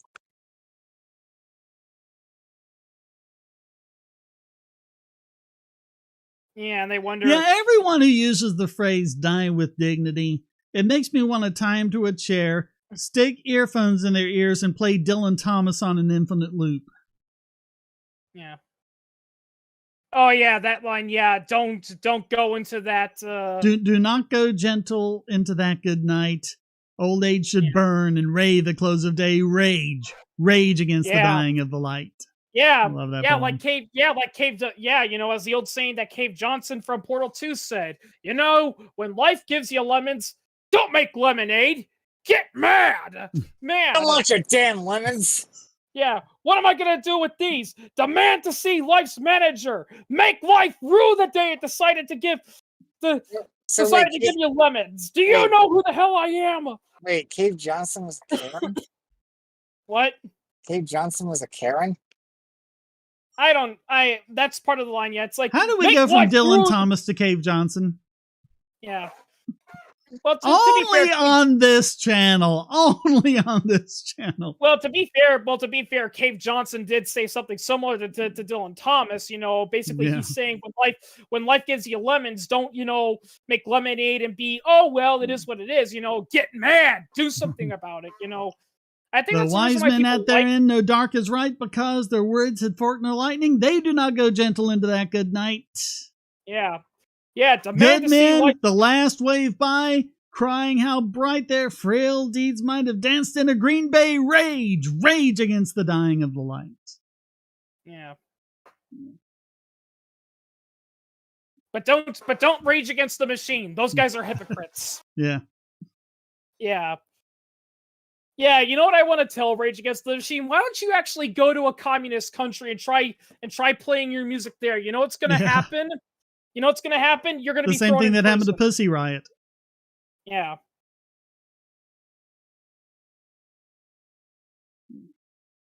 Yeah, I mean, that's another reason why a lot of people hate SJWs and Karens, because it's like we rant about how there's inequality, this inequality, that, and you know what? I just really, I mean, I know it's against our moral philosophy, but some of those people, I want to force them on a plane, and they have to spend an entire year in the Central African Republic with no help from the outside. See how oppressed they are there. Yeah, but Dylan Thomas actually wrote that to his father, who was dying of cancer, and he was just kind of lying there going, "Oh, well, I'm dying. What's the point of doing anything anymore?" Yeah. And everyone remembers that line because of that joke from Family Guy where Stewie's like, "No, I can't die. Don't die, Stewie. Don't go into that. Don't go into that light quiet, that darkness, quote, that night quietly," quote Bob Dylan. No, wait, Dylan Thomas. Yeah. Wild men who caught and sang the sun in flight and I'm learned sorry, too late please, they I'm grieved sorry. it on its way. Do not go gentle into that good night. Also, please don't hate me, people, but as talented as a music writer and musician he was, I'm sorry, I'm still under the opinion Bob Dylan can't sing.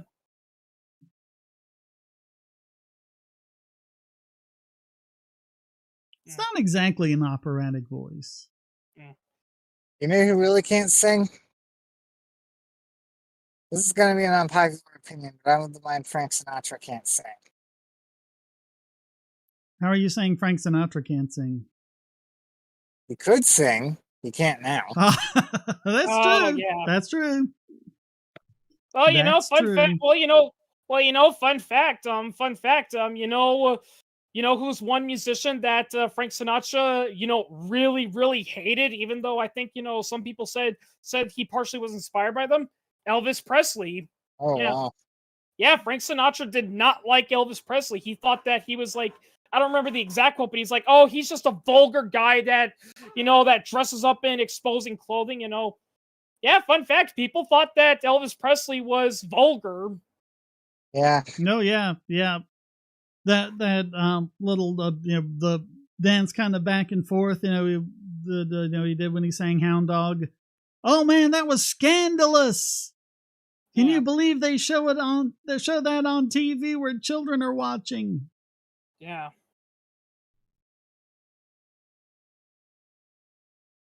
Yeah, nothing changes people, sorry. This has always been here. It's always been like that.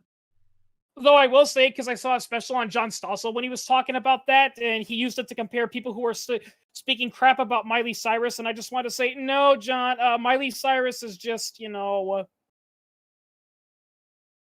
And to be fair, I think the problem that a lot of people have with Miley Cyrus is that I understand she wanted to, to be a more, she wanted to change her music style to more mature audiences, and many people were saying, well, then you know what you do? You write powerful songs that discuss powerful and adult messages.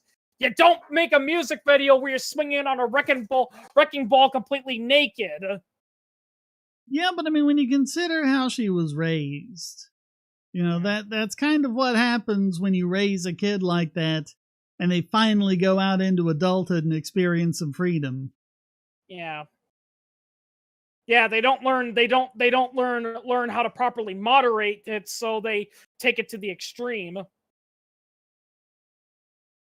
It's kind of like what happens when you tell children drugs are bad and evil and they'll kill you and they experience it and they experience drugs for the first time and they're like, "Hey, it wasn't that bad."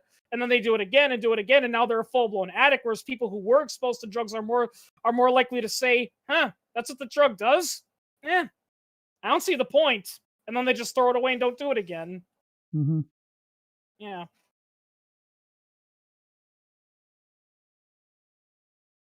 Yeah, so Daniel, we haven't heard from you in a while. What have you been up to? Not much. Yeah. Besides being unable to read. Wait, Unable to read? It's just a joke I make with him because he has sight issues, so he can't spell properly because of sight issues. So making fun of the disabled. Yeah. And I can't retaliate because it's even worse to make someone mentally handicapped. Yeah. Yeah, that's another funny thing about SJWs. They're actually hurting a lot of people they're trying to help. Like, if SJWs existed when dyslexia was first around, we wouldn't have had many famous, people who were dyslexic, because they would have told them, "Oh no, you're special just the way you are. You don't have to improve yourself." Yeah. Yeah, here, live off the government giving you money. Yeah. Yeah, we hear stories about how it's like, well, did you know that so and so was dyslexic? Yeah, and you know what they did? They worked their butts off to not let it get in their way. They figured out how to read and write properly. Yeah, they didn't go around saying, "Oh, I'm a victim. I can't help it." They figured out how to do it. We were talking about John Stossel. John Stossel went into that when he was talking about victimhood, because he said, "I'm a stutterer. I stutter really, really badly, and I grew up in a time where people didn't care about that kind of stuff, and basically when I was struggling to work, my bosses basically told me, listen, you either do something about that stuttering, or you don't have a job in this field." So what did he do? He went to an academy that helped stutterers learn how to not stutter. Never would have guessed he was a stutterer. Mm-hmm. Yeah, he still slips up every now and then. Like, if you watch some of his videos, sometimes he'll go, "And politicians spend your dollars," like that. He said it used to be much worse. Like, he was one of those people where if he said B's or D's, he would be like, "And the government today was spending spit like that." It had to be pretty bad growing up with a name like Stossel. Well, the thing is, when Stossel did say this, he had, he didn't have the worst childhood, but, he did say that he did feel a little bit neglected, because it was the worst kept secret in his family that his mom preferred his brother Scott over him, because his brother Scott was smarter and wanted to actually, said, "I want to be a scientist," whereas John was like, "I want to be a newsman," and his mother was like, "Why?" Yeah, I have a speech impediment about the high palate consonants, like the letter X, and it was like, I think it was pretty much third grade. I think it was third period. I didn't have the regular class with everyone else. I went with some of the other kids with various speech impediments for speech training to try and overcome it.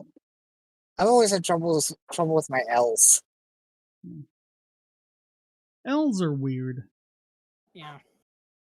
And yeah, Shane, maybe next time if someone accuses you of being a racist because you can't pronounce, a popular, an exotic African name, you should say, "Well, I'm a stutterer. You're just insulted my disability." Well, it's not a stutter. I don't know what the technical term for it is, but it's the consonants and the syllables where you have to get your tongue way up high in like your mid palate. Yeah. Yeah, it's like, how can you not pronounce that name? It's very simple. It's like, there's 4 consonants in a row. How am I supposed to pronounce that? Like, I always loved that the Unix people call it a bang, and I'd much rather call it a bang than an exclamation point, because exclamation, that kind of thing, that's the exact kind of thing that trips me up there. Exclamation. I can say it if I'm really concentrating, and I do, but it's not a natural thing. Yeah. Yeah, also reminds me of this one British comedian who was talking about English slang versus American words and all that, and one of them was that it's like a British student in an American high school. It's like, "Well, your report was good, Nigel, but you're missing a period at the end of the sentence." What, you're saying my essay needs a tampon? No, you're missing a period. So you're saying my essay needs a tampon? No, you need the dot that tells you your sentence is over. Oh, you mean a full stop? Full stop, yeah. Yeah, because that's what they call it in the UK. They call it a full stop. Technically, period is the mark, and full stop is the function that it plays. Yeah. So, yeah, whereas a comma is like a half stop, where it's, you're not done talking, but you need to catch a breather. Yeah. Yeah. Yeah, and it's like what they were saying about I think I did a quickie on this when they were looking at things like texts and tweets and things like that. If you end it with a period, then people interpret it as being kind of rude or short or whatever, because it's redundant, because the end of the text itself, psychologically serves as the full stop. So if you put an actual period there, people don't really interpret it as a full stop. They Yeah. interpret it as, being short or whatever. Yeah, they interpret it as you saying, this conversation is over, like that, That's another thing. That's another. What a semicolon? Semicolons are where, isn't that where like you have two complete sentences, but they could theoretically be merged into one? So you put the semicolon and you get rid of certain words. Yeah, that's a hashbang, Rainbow.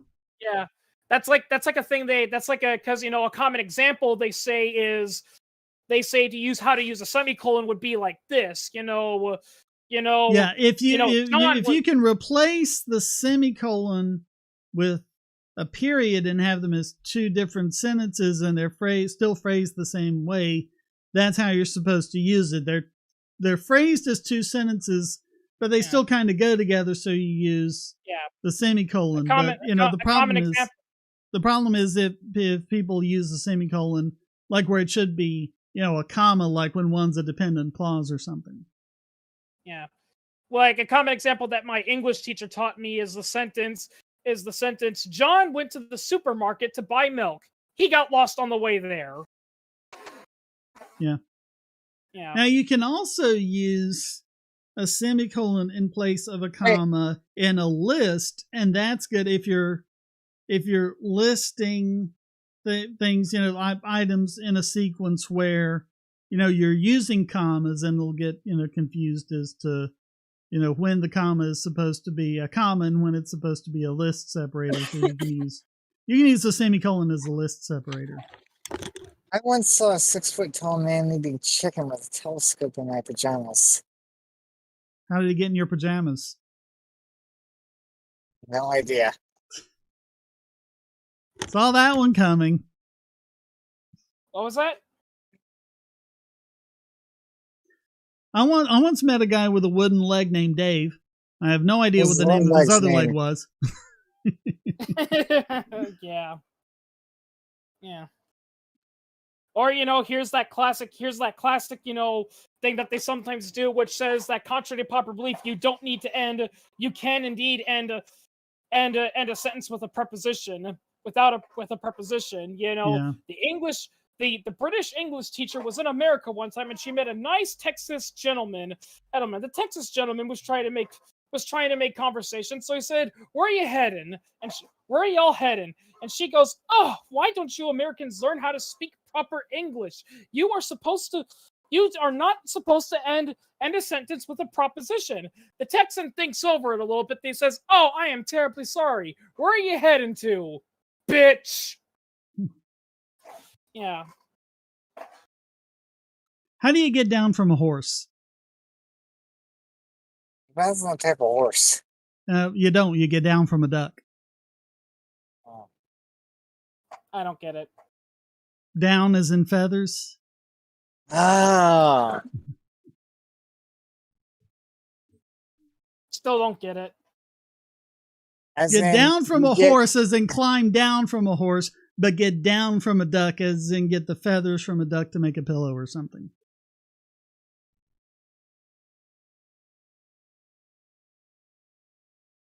Where does catgut come from? What's what? Where does catgut come from? Where does catgut come from? Uh-huh. Where? Sheep and horses. Kind of reminds me of that riddle that people try to tell me, and no matter how many times it's explained to me, I still can't understand it. It's that riddle that says you're on an alien planet and you can't speak any of the languages except the words yes or no. You come across three beings that know the way to your spaceship, but there's just one problem. One of them will always tell the truth. One of them lies all the time, and the other one sometimes tells the truth, sometimes lies. Mm-hmm. He's unreliable. Like, no matter how many times people explain that to me, I still can't figure it out. Well, the simpler Because it's like- version is when there's just two of them. One always lies and one always tells the truth, but you don't know which one. So you ask either of them, what would the other one say? And so you try to cancel in this out. scenario, there's a third one, and he's unreliable. You don't know, and you're only allowed to ask them a limited amount of questions. And I'm like, okay, but how do you know for certain that you're speaking to the unreliable guy? And they're like, well, it doesn't matter. It's like, I don't get it. What do you mean? That's the point. You have it set up so that it doesn't matter which one you're talking to. Yeah. But if that's the case, then the only solution is forget about it. This is unsolvable. Yeah.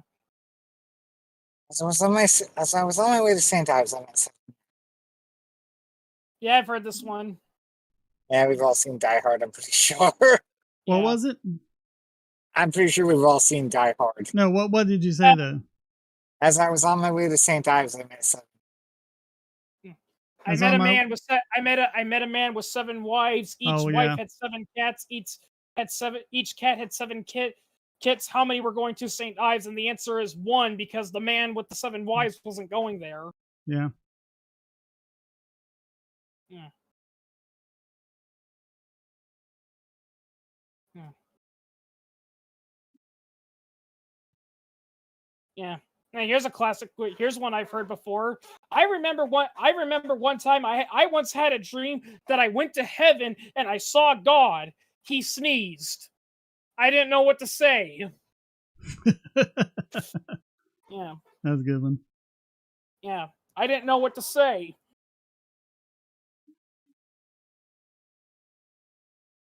Yeah. Yeah.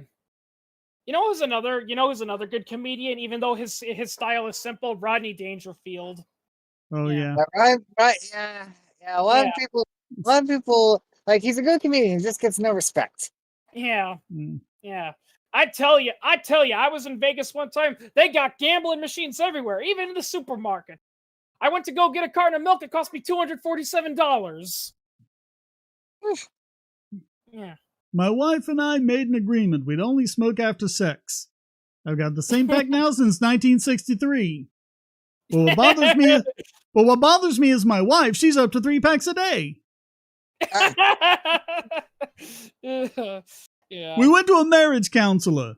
He told us the best thing we could do is to have sex every night. So we do. But now we never see each other. Yeah.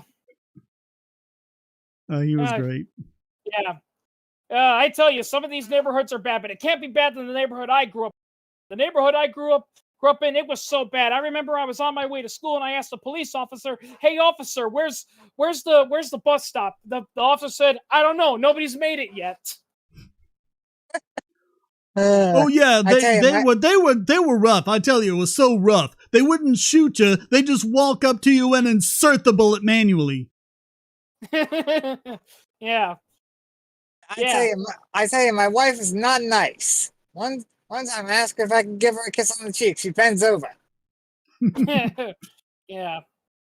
One time my wife finally was willing to have sex with me. She said, "Why don't you come over, honey? Nobody's home." So I went to my house. Nobody was home. Yeah. Oh, that's sort of like when he said, "Yeah, I saw this one bar. There was a sign outside. It said topless, bottomless. I went inside. There was nobody there." Yeah. Yeah, I mean, I think the reason is just because he was just the deliverance, you know. Oh yeah. Yeah.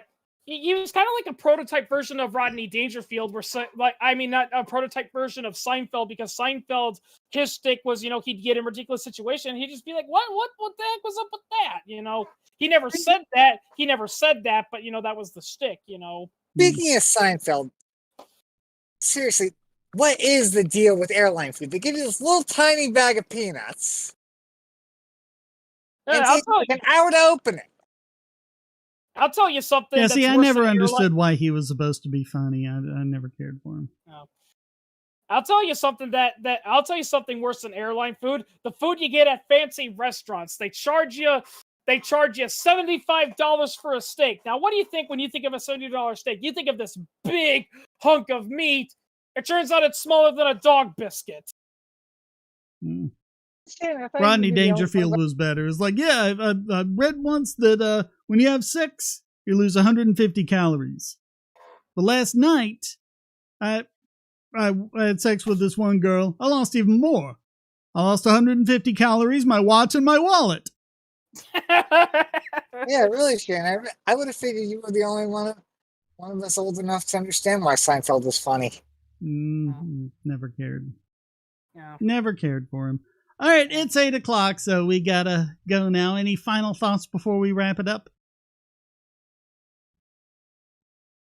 I don't know. Eh. No, I'm good. All right.